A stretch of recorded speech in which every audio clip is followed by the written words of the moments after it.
You spoke about the CBSA of all the government departments having the most active complaints.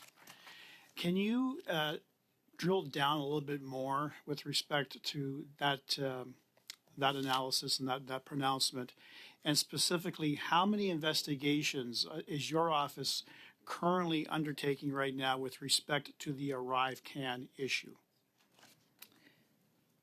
With respect to the ArriveCan issues, it's very difficult because sometimes it's not, limited to what happened or the contract, but I think that we have about around 15 to 20 cases that may be or going to be linked to some of the issues that you're investigating here or dealing with.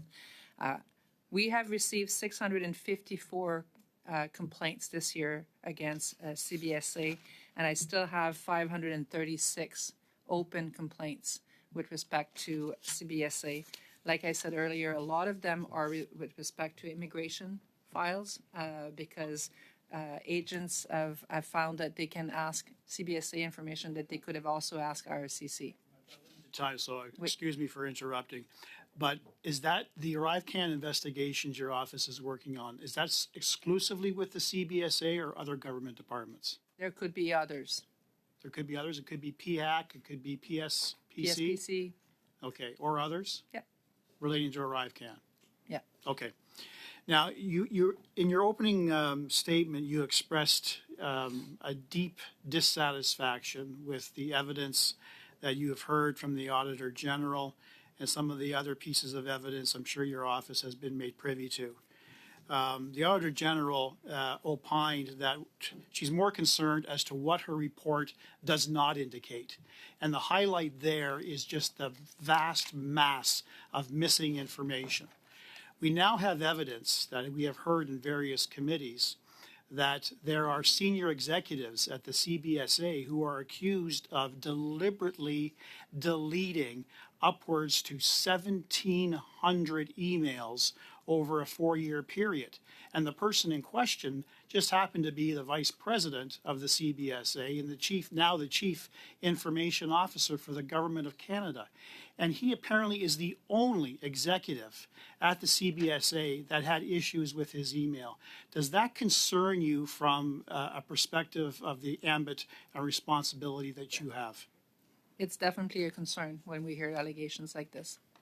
I understand you ultimately, if you discover any suspicions or any evidence of criminality, you must report not to the RCMP directly, but rather the Attorney General, in this case, the Liberal Attorney General, who is not independent in the role as Minister of Justice. He is a Liberal Minister of Justice.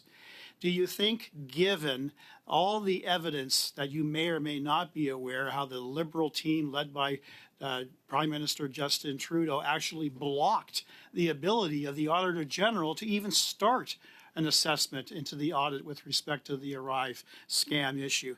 Do you think, given all the efforts, all the attempts by the Liberal bench to block access to information, would you be in a position to completely bypass the Attorney General and actually report directly to Parliament so Canadians, not necessarily the Liberal government, but Canadians can be aware of your concerns?